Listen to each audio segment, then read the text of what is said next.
Well, hi everyone. Thanks for joining this special segment of Investment Masterminds. I'm on with I would call you a new friend, Carl. I'm not sure if we're there yet. We were just talking about him skiing in the Utah mountains, how he finds some peace out there, and I've recently taken up skiing myself, which is kind of a cool synergy that we were talking about earlier. But Carl, if those of you that don't know Carl Richards, he's a certified financial planner, but he's also the creator of the Sketch Guy column. And that appeared weekly for, I don't know, was it like a decade in the New York Times? Yeah, almost exactly a decade. Yeah, because and it was funny because I had a couple of guest speakers on right in a row. One of them being Aaron Klein, who is the co-founder of Nitrogen Riskalyze, and he had one of your sketches on. And then I had someone else named Johannes Harrison, who has his own podcast, and he had one. It was like two back-to-back speakers, and I was like, "What's with those drawings?" That's right? The Carl Richards. Are you familiar with it, Carl? So Carl Richards is a recovering financial advisor. He used to do drawings, simple drawings, to explain complex things in the New York Times. And I did a workshop with him somewhere, and I promoted him on Twitter, like, "Yo, this is great." And he sent me a private message. He was like, "Pick any drawing you want, I'll send it to you for Christmas." And I thought he was just going to send me one of his prints, and I get this big box in the mail, and it's hand drawn, hand painted. So what used to be up there, so there's a pretty good story about that, because when I'm doing my Zoom meetings with clients, I'm using a different camera, so it's a wider view, so that stays in the view. Yeah. And before I received that, what used to be hanging up there is the Ibbotson chart. Client ever ask about the Ibbotson chart? More than half ask about that. Yeah, it's smart because it is so simple, right? And different. Listen, I'm flattered and honored anytime anybody wants to talk about the work, for sure. So thanks for having me. Oh, so you'll just do this for anybody? Oh, well, that's anybody who asks as nicely as you did, or at least as persistent, right? No, I appreciate that. Great. Yeah. So you've been on Marketplace Money, Oprah.com, Forbes, all those type of things. So for those of you that don't know, and also you wrote the book, The Behavior Gap, which is really cool. And you had some great endorsements on here. The one that I really liked was the last one. So this is from Martin Kurtz, who's the president of the Financial Planning Association. And he says, if a picture is worth 1,000 words, Carl's sketches could change a life. He captures the essence of life and money. I thought that was just a fantastic endorsement from the FPA. Yeah, super nice. Marty's a really, really good man. So I was super grateful for that. Yeah. So why don't you just tell us a little bit about, I know that you're a recovering financial advisor is what I understand. So, how did that all come about? I think about how I got in the business, and it was never the case where I was like, "Hey, mom, dad, when I grow up, this is what I want to be." Right. So how did it happen for you? Yeah, I was lost in university. I was an undeclared major, and I'd recently been married. My wife had a degree in finance, so I was like, yeah, that sounds good. And so I enrolled in the finance program back when it was like open enrollment, and I almost didn't get in, and it was open enrollment. But then I went to apply for what I thought was a security guard job. Like I thought it said security. I didn't until like halfway through the interview, I didn't realize that it didn't say security, because they weren't asking me about, they weren't asking me about kung fu or self-defense. And I mean, it tells you a lot about the applicant pool that day, but I got the job, and that was at a large call center it was one of Fidelity Investments' large call centers. And that I got into the industry quite by accident, but soon after that was the summer of 95. And it was when Netscape went public, and some of your listeners will remember that. But when Netscape went public, it really was kind of the shot across the bow of what we were going to see in 97, 98, 99, that what we now refer to as the dot-com bubble or the dot-com crash. And Netscape went crazy. And I remember like walking onto the trading floor that day, walking out of the room, I was like, I'm not a security guard. What job is this? Oh, it's a math job. Everybody's using calculators and spreadsheets. Like, okay, this is a math job. Okay, I got it. And then we walked out of that room and onto the trading floor for the first time on that day, because the call volume was so high. They wanted us to help answer phones. And I just remember being like, whoa, this isn't a math job. Like, I don't know what's going on here, but there are people mad. There are people excited. There's so much emotion here. This isn't math. And I didn't make any grand conclusion then, but I just remember being a little unmoored by it. Like, wow. And so I got into the industry by accident, but I've stayed because of that feeling that, like, what is this thing we call money? How do we make meaning out of it? How come everybody thinks it's belongs in the finance or math department, but if you ask anybody about money, they use words like scared or anxious. They like where did the feelings come from? Like who let the feelings in the room? Like so I've been intrigued by that forever. And then recently the last really I mean and so I I'll shorten the story. I left Fidelity to work at a big brokerage firm, and then I left the brokerage firm to start my own RIA, and then ran that for I can't remember how long, 10 years or so. And then I was started doing this column for the New York Times through a series of really like luck, just bald face luck. Um, and that led to the books. And there was a certain point when the first book came out where it was like, I can either keep building this firm or I can do this writing thing. And I had to decide. And I went home one day. I had an offer. I had two offers from people to buy the firm, and I was like, "No, never, leave me alone." And I went home and told my wife that, and she was like, I wonder if we've always thought of this as a security blanket. I wonder if it's become an anchor for you." And so I ended up selling the firm and focusing full time on writing and consulting and just sort of thinking about observing humans and their money and thinking about it. So that's kind of my job now. It's just I observe humans and their money and think about it. Yeah, it sounds like almost as if you're an alien from another planet, just kind of coming down and just checking out in on everybody, saying, "Why are you doing this all wrong?" Right? What's Well, and yeah. that's one thing the New York Times, that my editor, when we decided to do it weekly, he was like, "Won't you run out of things to say?" And I was like, "Well, if I run out of things that other people like, I always have my life. Like I'm really good with other people's feelings and emotions and money. I'm terrible with my own." And so it's which is one of the really unique things I think about money. Like we all have these huge blind spots, and by definition, you can't see your own. So Yeah. that's been fun as well. Now, when you're at Fidelity and you're kind of in that, bullpen, were you doing a lot of sketching while you're Yeah, bored? no, Is that? I didn't know that I did that. I didn't I wasn't a doodler. I didn't know that I did that. It really that happened maybe in the first couple of years with my own clients at a big brokerage firm. I was in the conference room one time with some really smart clients. He was an ER doctor and she was a technical sales rep. So they were really smart, really successful, had a lot of money. And I was trying to explain something to them, and I thought I was really good at it. And they were just looking at me with these blank stares. And I'd try again, and like out of a moment of desperation, I looked back. There's a whiteboard. And I was like, oh, like this, and I drew like square and an arrow and a circle. And I remember looking at them and them being like, oh, we get it now. And I just thought, whoa, that's interesting. So I just did it again the next meeting and the next meeting and the next meeting and the next meeting to the point where it became a really important part of my life. So there was no plan to any of this, is my Yeah, point, Jeff. that's well, and sometimes the best plans are ones not made, I guess, right?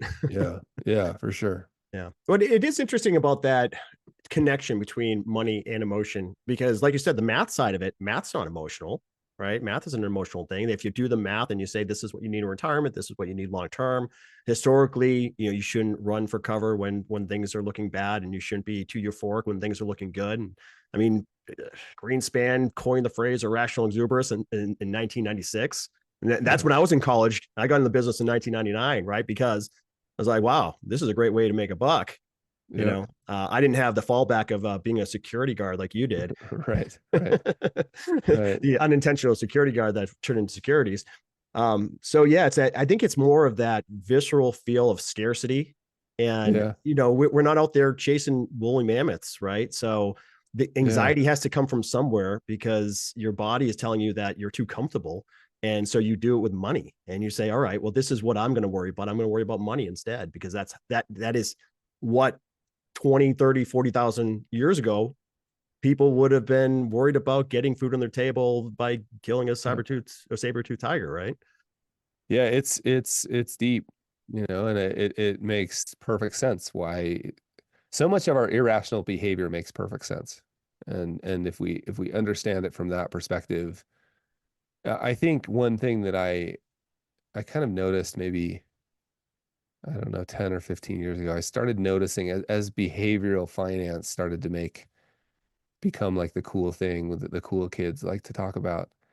there was this smugness that started to enter the industry where we were like, oh, look at those silly humans down there behaving that silly way, doing things like confirmation bias or recency effect, or we had all these names for it in Kahneman's book and all of that stuff. And I think we forget that we do the same thing. And often many of us do it worse than anybody else. But I think my real point is we should have deep empathy for that behavior. Like when you're scared because everybody else around you, it feels like everybody else around you is selling, and the financial pornography network is yelling, sell, sell, sell, and your buddy at the club, and maybe that also at the same time, interest rates are changing and you're trying to buy a new home and you're all worried about that, and you're scared. Like that makes sense. Like you're projecting that into the future and you're like, if this continues at this rate, we'll be living under a bridge in 7.2 years, like you've calculated it. Well, we should have some deep empathy for that. It's irrational, but it makes perfect sense because it's how we were wired in the past. When you understand that, you're like, bro, what are we even talking about? Like this isn't a spreadsheet. This is the spreadsheet stuff's insanely important, but it's only important because it allows us to have a conversation about the stuff that actually matters. Yeah, and you talk about emotions in investing and not just being exclusively to individual investors, portfolio managers, financial advisors from the highest levels, and then you have board of directors that can get involved when they want more upside returns in the 90s and those type of things. We saw a lot of that back then. Managers stretching for the last bit of dollar that's going to come out of the portfolio. And I think the industry has been changing in a positive way, Carl, because when I talk to advisors, at least the ones that are most successful now, they're not focusing on the investments. It's what the investments can do and the outcomes that they can provide, but it's more about that holistic approach of looking at someone's life and how the money fits into that. And I think that is an important change. I think that if you looked at especially advisors in the 1980s, 70s, 80s, there really wasn't a lot of education. And I've had some guest speakers on that became extremely successful doing what are now common sense practices in the industry today, but they were just ahead of their time. Yeah, I agree. Like when I got into the industry, access to information and transactions was a valuable thing. You had to call me to get a stock quote. There was no internet. Like it was a revolution when you could get a 15-minute delayed quote. Right? So yeah, and then the idea of portfolio design came along where instead of treating each individual investment on its own merits, we were also seeing how it fit with the whole. And then that was a revolution. And then goal based, like, oh, we're going to link the portfolio to a goal. Wow, that's crazy talk. And so yeah, you can see how that's all evolved. And now you've got a company like Bain putting on the top of their customer value pyramid self-transformation. Like suddenly it's part of an advisor's job to establish the conditions for clients to reach self-transformation. Well, yeah, we're having a totally different conversation. It's awesome. And of course, there have been like hidden amazing the fathers and mothers, the grandfathers and grandmothers of financial planning have been doing this for 50 years, but they were way out in the woods back in the day. And now we're starting to see like this is becoming more of a mainstream conversation for sure. Yeah, and this investment masterminds program for me has actually helped quite a bit because I have a lot of speakers that do holistic planning or just even women in wellness and those type of conversations. And as I have audiences that come on and listen to these conversations, they ask me, hey, how can I get in touch with that person? I want them in front of my group, right? I want them in front of my clients, how they can have better relationships and conversations with each other as a couple.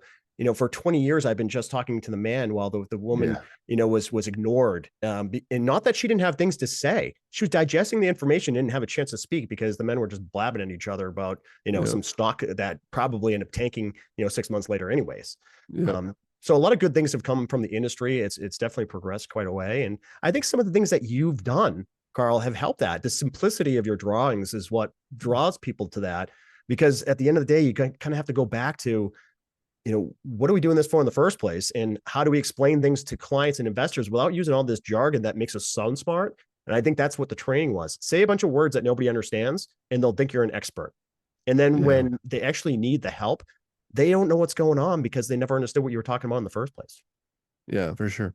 Yeah. I mean, I think we used to use that as either a sign of our intellectual prowess, complexity, or as a selling tool. Like there, I remember being taught like dig a pit, throw the client into it, and then look down and say, I'm the only one with a rope. And that like nobody likes being treated that way or hanging out with somebody who thinks they're really super smart. And what people just want is to understand. And I think I'm really optimistic about what's happening in the industry. And at the same time, it's still just a teeny fraction of the industry speaking broadly. Most of it's still devoted to just sort of have a hunch, buy a bunch, and entertainment and the financial pornography circus that surrounds it. But uh, there's optimistic. There's reason for optimism. So I'm super jazzed about it.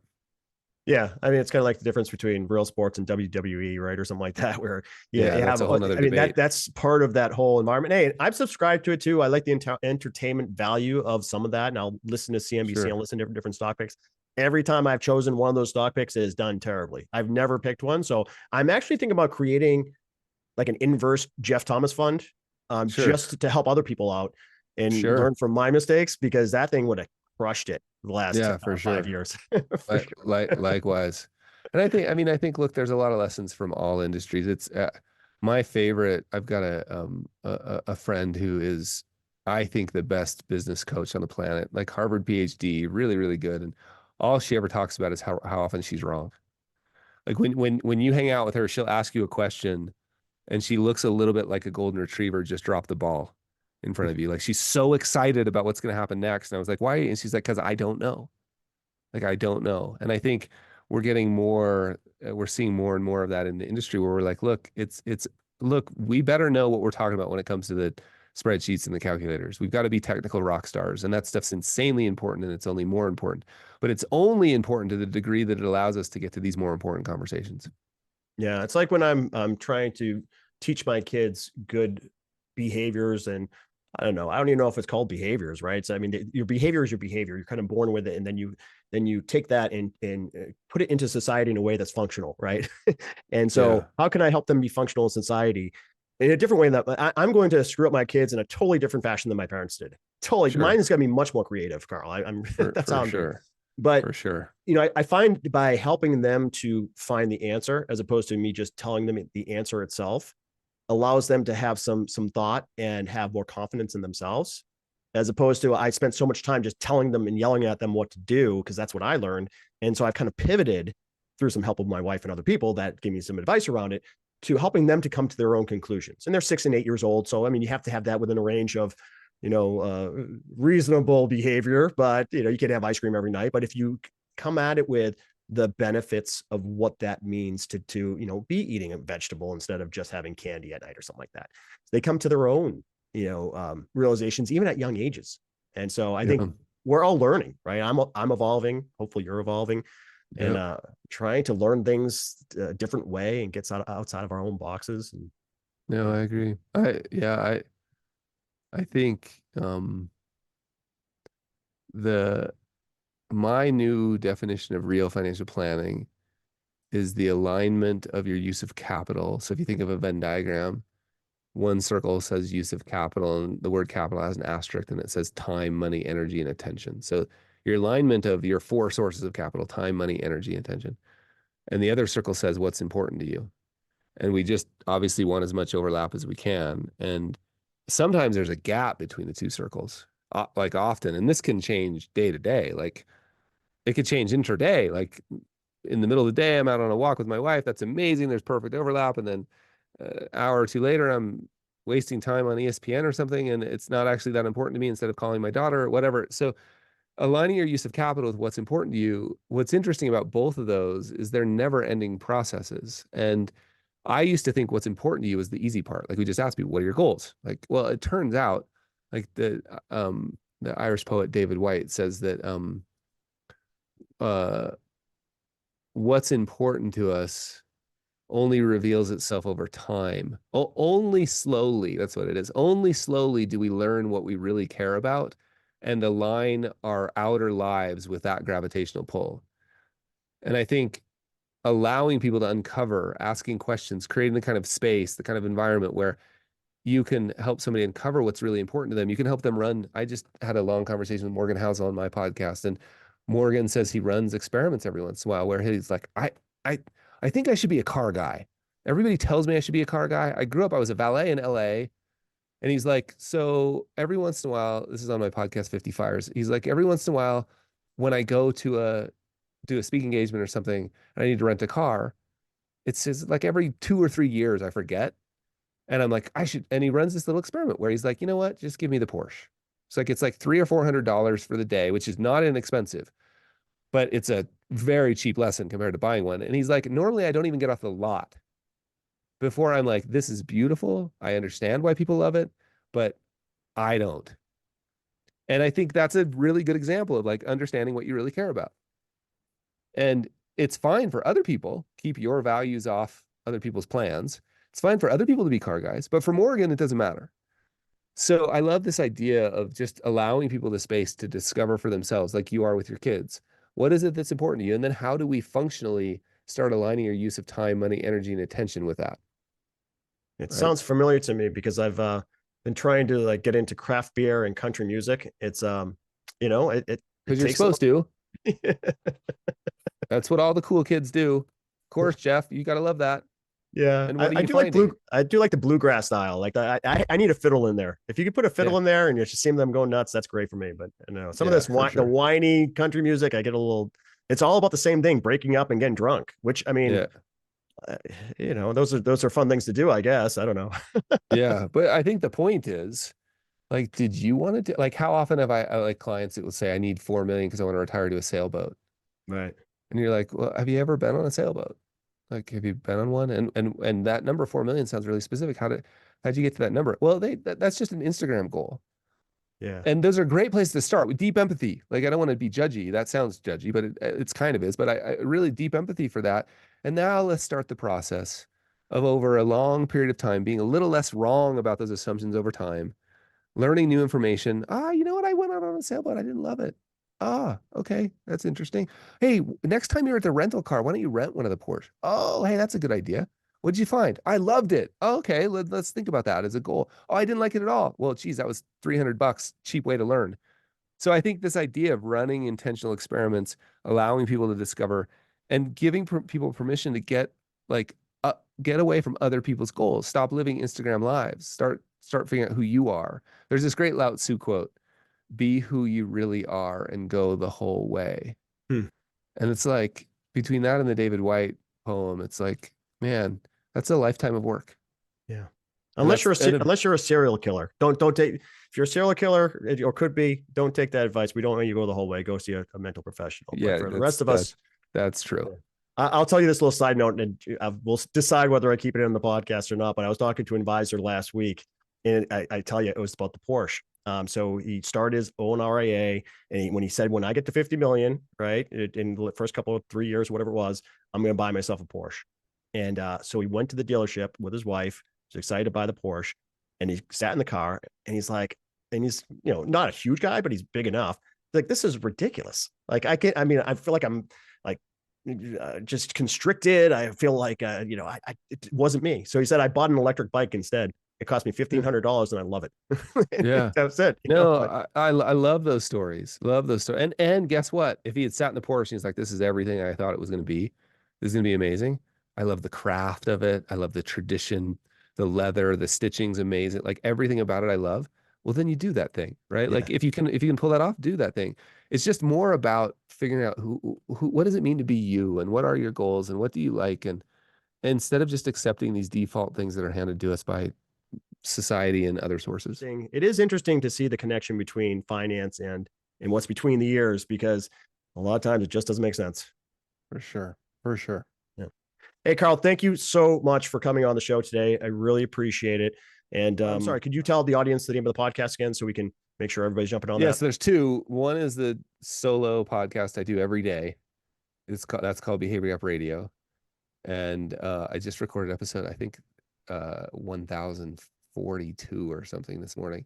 And then the second podcast is doing it with the folks at Magnolia Network, Chip and Joanna Gaines. It's called 50 Fires. And it's just a conversation about money and meaning once a week with somebody cool. That's what it's about. Awesome. Well, when I get cool, maybe you'll have me on the show. Yeah, exactly. Someday. That's my long-term goal, to be on Carl's show someday. Yeah. Well, it's super kind of you to have me, Jeff. Thank you.